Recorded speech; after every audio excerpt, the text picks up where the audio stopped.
All right, so to deploy our website, we're going to be using Heroku.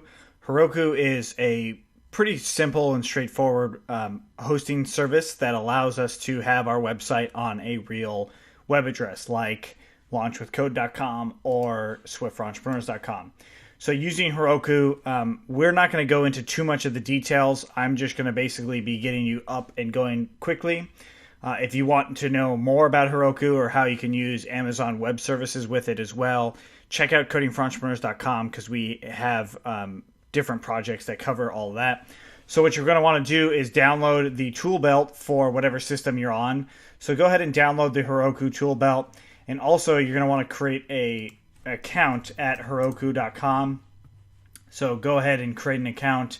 And then we are going to be basically jumping into the dashboard from there. So I'm going to let you go ahead and pause and go ahead and do that. And then what we're going to want to do is go to getbootstrap.com/example/cover. This is going to be our 404 page and or any of our 400 pages as well as our 500 pages. So if we inspect element here, actually I'm going to view the page source. I'm going to copy all this. And we are going to go into our project, into our templates. We're going to add a new file called save it as 500.html. And then I'm going to just paste it in real quick. And then I'm going to make another new file and I'm going to call this 404 or 400.html. Okay. And also paste that in. So what we're seeing here is these are 400 and 500 errors. So if you have an error like a page not found error, this is what's going to show when that happens. So what I'll do now is I need to make sure that I have all of the CSS coming through correctly. So I'm actually going to just use their CSS. You could go back and go through the process of saving it and using your own, but I'm not going to do that. I just want to use their CSS stuff. Just so I can get this up and going real quick and also make sure that if my server goes down, that the CSS, or if my static server goes down, that the CSS will also work. So I'm going to delete some of these comments and then I'm going to grab some more of the CSS just by copying the links now. Copy link address.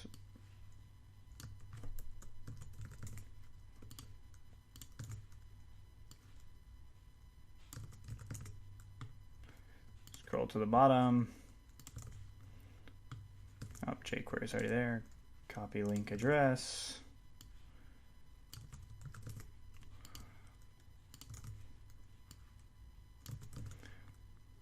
All right. And then inside of this wrapper, let's actually look at the cover. I'm just going to change cover your page to being page not found. I'll just say 404 page not found. It's actually going to be any type of error, but for now I'm just going to say that. All right, and then just change these, get rid of some of this stuff like this one and this. Okay, so there's that. And I'm going to say launch with code.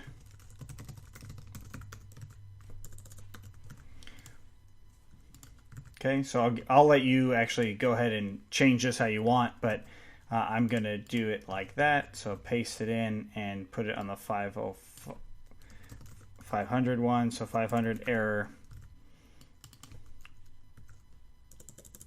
500 server error. We're working on a fix now. Okay, so now we have that. We have our two error pages.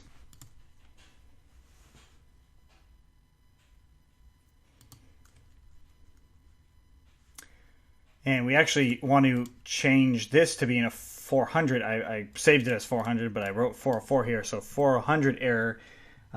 This is a request problem. So just say there is a problem with your request. Copy that. And now we're going to make a 404 page in our templates. So under template, save it as 404.html and put this as 404. Page does not exist. Okay, so these are errors that you absolutely need to have when you have it on debug is false. Otherwise, it's going to just look funny. I mean, these pages will show up anyway, but if you don't have a template for it, it's going to look just very plain and simple. So we don't want that. All right, so that's it for those error pages. Okay, so now what we need to do is I'm going to set up, going to just close out a lot of these pages and set up what's called a proc file. And this has to do with when we go live. Again, if you want to know more details or see it in more like step-by-step, check out Coding for Entrepreneurs, how we launch on there with Heroku. So proc file. And it's just web, gun icon, and then it's going to be lwc.wgi. So WSGI. LWC is the settings folder here. So if you have a different project name or something like that, just go off of that settings folder and then WSGI, and that will work just fine. And it's gun icon. That's how you do it. So we're going to save that. Okay. And we're going to look at our git ignore here. So I added a git ignore for GitHub in the first place, but I'm also adding this. You want to make sure that you have this git ignore for our Heroku, which we're going to be deploying here in just a moment. So since I already have a GitHub account, or a Git is already set up for me, if I do git status, it's going to show me some things that have changed, right? You're not going to see this because you haven't started a Git like repository yet. And since you installed the Heroku tool belt, hopefully you did that. You went through the installation. Since you installed that, you now have Git on your system. So what that means is you can actually now use this version control system on any folder that you have. So I'm just going to do a basic one so you can see that how to do it on yours. So I'm going to go to change into the desktop, and then I'm going to make a directory. So you don't have to follow this, but I'm just going to call it LWC test git.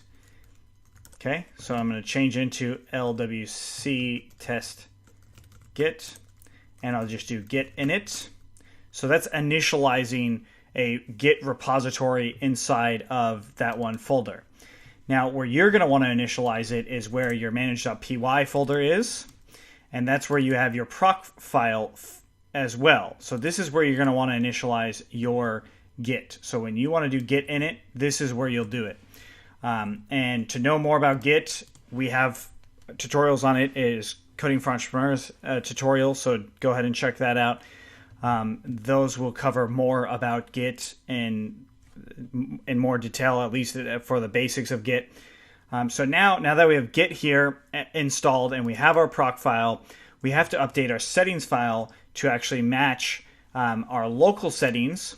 Right, so right now we have it set up so it matches our local settings. So we needed to match up our local settings and our production settings. So like the actual file that we're going to be sending to Heroku. So the set of files that we'll actually be sending to. So inside of LWC, I'm going to make a new folder here called settings. And within this new folder, I'm going to make a new file, and it's going to be init.py. All this is doing is converting the settings folder or directory into being recognized by Python. If you don't have that init file in there, a folder will not actually be recognized. So if you look at all of the other folders, they have inits in them, so they can be recognized. And that's what those inits are for. Okay, so now we have our init here inside of settings, and I'm going to add a few new files too. So save this as base.py.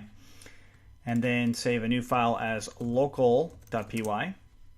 And then last but not least, we will save it as production, not project, production.py. All right. So there's a few things that we need to do. First off is normally you don't actually work with init.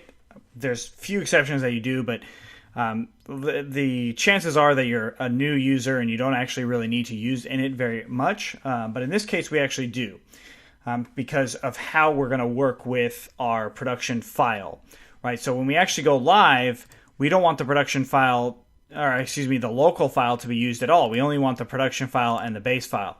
When we are local, we don't want the production file that we use, we just want the local file. Okay? So what we'll do now is we're gonna first import the base file. So base from .base import all, and then we are gonna try to import from .local import all. So if that local file does not exist, we will just say live equals to true, and then if that local file exists, so in this case, if it comes through, it will exist, we'll say this is false. All right, so this means that the local file is found and we are not live, right? So if it's not found, then we're going to assume that we're live. So live equals to true. So if live, then we'll import from .production import all. Now, all I'm doing here is setting up new settings files that are going to override this settings file to handle our local and live production stuff. And this could also be used if you have multiple computers, if you have multiple people working on it, and you want to have different ways of importing their settings based on whatever it is that they're working on. So the first thing I'm going to do is change my base file. I'm going to just copy everything from the original settings file and put it into the base file. So this stuff is things, we've already done this, right? So like you should be fairly familiar with everything that's going on in here at this point. And from here, I'm just going to go ahead and look into our local file. And this is pretty much going to be the same. So I'm just going to copy it and paste into local. Oops, I accidentally paste this stuff into local when that should be in our init file. So save that in init, and then we'll close out init. Base file, I'm going to copy and paste that into our local, because realistically, our base file might change as we go forward. Like our secret key, yours probably will not be this, and mine is not going to be this at the end of the day. When it's actually in production, we will change the secret key, as it says, keep it a secret. So if you ever send your project somewhere and you plan on using that project, make sure that you change this or remove it. Okay, so I have base and local, and they're the exact same. And the init file, what it does is local will then override what's on base as our settings. So now let's go ahead and actually test it. Let's first off, we want to change the name of our other settings file to just like settings_old. Because we want to keep it and just make sure that we still have it, but we don't actually want it to be there anymore because we need to actually test it out. So in our terminal, we'll run python manage.py, run server, because we actually want to test to make sure that our local is still working, because if it's not still working, then we're going to run into some issues. Okay, so now going back and do a refresh in here, it's now saying page not found, and then it says template file does not exist. Well, this has to do with our base dir. So if we look into our base.py, so let's actually close settings.old. Base.py, if we look at this, what this file is doing is it's actually looking for the root of the settings folder, or the main configuration folder, which is LWC, where this is. But we put it into another folder called settings, right? So base.py is in another folder. So we have to go up one whole new level. So I'm going to copy this, paste it, and now the base dir is correct, and I'm going to paste it here too. So now it's going up one whole level, and it's looking for the right area. So if we actually look at this error before I refresh it, we'll see that it's looking in source, LWC templates, and in a second, it's going to look in source templates, right? So how we had it set up before is it was just looking, it was adding this extra directory, and by adding ospath.dirname, it goes up one directory and removes that LWC for us. So if we save that and refresh, now it's back to working, right? So that should also work for our other page, and it does. So that means that our local and base files are working. So we're going to leave it at this. In the next one, we are going to take it all the way to full-on production and finishing off all the little things here and there and actually using Git. The next one can be rather complicated. So keep that in mind when you're going forward. So actually bringing this into a production server does get a little cumbersome, and it is challenging. So if you need additional help, I suggest checking out codingforentrepreneurs.com, because we have a lot of tutorials on how to actually deploy on Heroku in more depth. I'm not going to go into that much depth here just because we want to get it up and going. If you follow it step by step, it should work just fine. If not, that's okay too.